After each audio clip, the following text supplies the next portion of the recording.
Hello दोस्तों, कैसे हो आप सभी लोग। स्वागत है आप सभी का जीए फाइटर्स पर। आज हम बात करने वाले हैं टेंस के चौथे रूप के बारे में। पास्ट टेंस के चौथे रूप के बारे में, पास्ट परफेक्ट कंटिन्यूअस टेंस। जी हाँ दोस्तों, यदि आप कक्षा 1 में हैं या कक्षा 1 से 10 तक के विद्यार्थी या आप 12th के भी विद्यार्थी हैं और आपको ट्रांसलेशन करना नहीं आता, तो आज ये लेक्चर आप सभी के लिए बहुत ही शानदार होने वाला है। तो चलिए आज हम पास्ट टेंस के चौथे रूप बारे में बात करते हैं, पास्ट परफेक्ट कंटिन्यूअस टेंस के बारे में। आज इस लेक्चर में हम बात करेंगे पास्ट परफेक्ट कंटिन्यूअस टेंस के पहचान की, उसके फार्मूला की और उसके एग्जाम्पल्स के बारे में।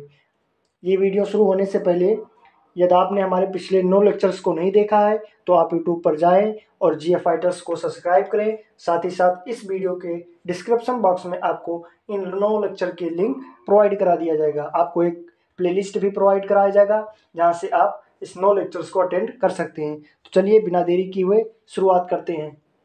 पास्ट परफेक्ट कंटिन्यूअस टेंस पहचान क्या है? रहा था, रही थी, रहे थे प्लस समय, यानी रहा, रही, रहे के साथ में अगर समय जुड़ा हुआ है तो ये पास्ट परफेक्ट कंटिन्यूअस टेंस होगा। जैसे अफर्मेटिव सेंटेंस, चलिए एग्जांपल देखते हैं और फार्मूला के साथ में। Subject plus had plus been plus B one first form plus ING plus object plus since for plus time. जैसे बच्चा 11 पीएम से रो रहा था।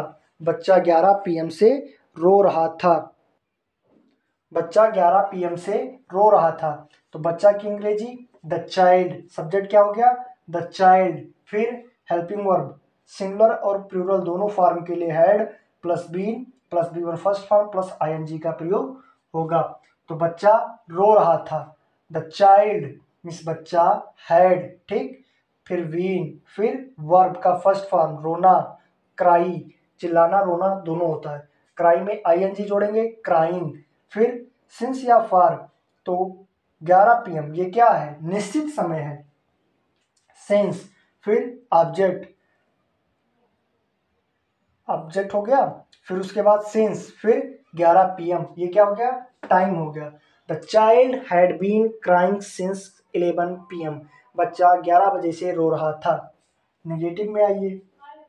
Subject plus had plus not plus been plus B one plus ING plus object plus since for plus time. जैसे वह उसका 2 घंटे से इंतजार नहीं कर रहा था। वह उसका 2 घंटे से इंतजार नहीं कर रहा था। तो सब्जेक्ट क्या? ही के बाद हैड, फिर नॉट, फिर बीन, फिर बी वन फर्स्ट इंतजार करना, wait, ING waiting, object him, फिर सिंस या फॉर। तो 2 घंटे से अनिश्चित समय है, for 2 hours. He had not been waiting him, he had not waiting him for 2 hours. वह उसका 2 घंटे से इंतजार नहीं कर रहा था। फिर इंट्रोगेटिव का, इंट्रोगेटिव में 2 फार्मूला मिलेंगे। हम आपको दोनों का एक एक नोट लिखवाते हैं। जैसे यदि वाक्य में क्या शब्द पहले आए, और ऐसे वाक्यों का अंग्रेजी में अनुवाद करते समय सबसे पहले हेल्पिंग वर्ब, फिर सब्जेक्ट के अनुसार हेल्पिंग वर्ब पहले लिखते हैं, फिर सब्जेक्ट लिखते हैं, फिर बीन लिखते हैं, फिर verb first form plus ING plus object plus since plus for, since या फॉर में से किसी एक को प्लस टाइम लिखते हैं, ठीक। चलिए शुरू करते हैं। क्या वह 4 घंटे से पत्ते खेल रहा था? क्या वह 4 घंटे से पत्ते खेल रहा था? क्या जब पहले आया है तो हेल्पिंग वर्ब सब्जेक्ट से पहले लिखेंगे। हेल्पिंग वर्ब वाह की अंग्रेजी ही से पहले हैड, है देखो हैड ही बीन, हैड सब्जेक्ट बीन हो गया। फिर B one first, V one first क्या है? प्ले, खेलना, आईएनजी प्लेइंग, फिर सिंस या फॉर 4 बजे से क्या है? निश्चित समय है, इसलिए सिंस 4 o'clock। हैड ही बीन प्लेइंग द कार्ड, पत्ते खेल रहा था, सिंस मतलब से, और 4 o'clock मतलब 4 बजे से। हैड ही been playing the card since 4 o'clock, क्या वह 4 बजे से पत्ते खेल रहा था। अब आएंगे क्वेश्चन वर्ड के सेकंड रूप के बारे में।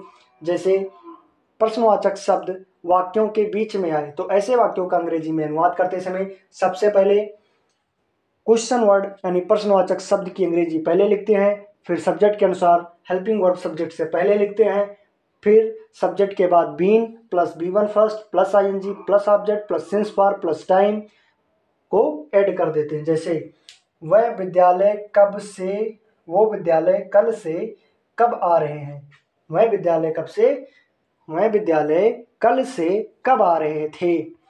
तो वह की, अब देखिए कब की अंग्रेजी व्हेन सबसे पहले आ गया, हैड का प्रयोग सब्जेक्ट से पहले हो गया, सब्जेक्ट क्या वह की अंग्रेजी दे, फिर बीन फिर सब वर्ब का फर्स्ट फॉर्म क्या है आना, come plus ING coming, when had they been coming, वह कब आ रहे थे, कहाँ द स्कूल मतलब विद्यालय, और कब से ये अनिश्चित समय है इसलिए फॉर, देखिए कल से यह निश्चित समय इसलिए for yesterday, when had they been coming the school for yesterday, मैं विद्यालय कल से कब आ रहे थे। ठीक, अब आएंगे इंट्रोगेटिव प्लस नेगेटिव में, प्रश्नवाचक शब्द और नकारात्मक वाक्य दोनों हों, जैसे क्वेश्चन वर्ड पहले लिखते हैं, फिर had plus subject plus not फिर B one first plus ING plus since for plus time, जैसे मैं सोमवार से खाना क्यों नहीं बना रही थी, वह खाना सोमवार से क्यों नहीं बना रही थी, वाई सब्जेक्ट, अब देखिए क्यों की अंग्रेजी पहले वाई, फिर हैड का प्रयोग हैड, फिर वह की अंग्रेजी दे, वाई हैड दे, फिर नॉट हो गया, उसके बाद वर्ब का फर्स्ट फॉर्म बनाना cook ING cooking plus since for क्या हो गया सिंस, अब देखिए सोमवार से है ना तो इसलिए निश्चित समय है यानी सिंस मंडे। ठीक, why had they not been cooking the food since Monday, मैं सोमवार से खाना क्यों नहीं बना रही थी। अब लास्ट है हु का प्रयोग, इससे पहले आप हमारे जीएफ फाइटर्स चैनल को नहीं सब्सक्राइब किए हैं तो उसे जाकर सब्सक्राइब करें, साथ ही साथ बेल आइकन दबाना ना भूलें ताकि अगला लेक्चर आपको जल्द से जल्द प्रोवाइड हो सके।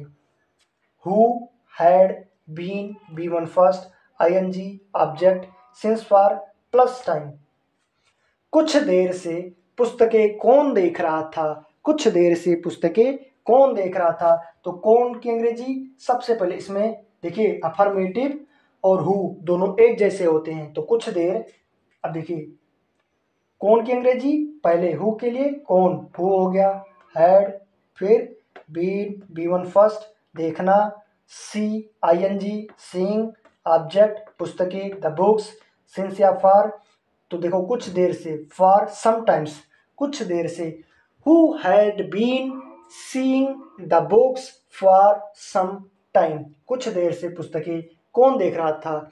ऐसे मज़ेदार वीडियो पाने के लिए और अच्छे नॉलेज गेन करने के लिए आप हमारे जीएफ फाइटर्स को सब्सक्राइब करें। तब तक अगले वीडियो तक आप इससे पुराने लेक्चर्स को देख सकते हैं। तो मिलते हैं अगले नेक्स्ट वीडियो में, तब तक के लिए जय हिंद दोस्तों।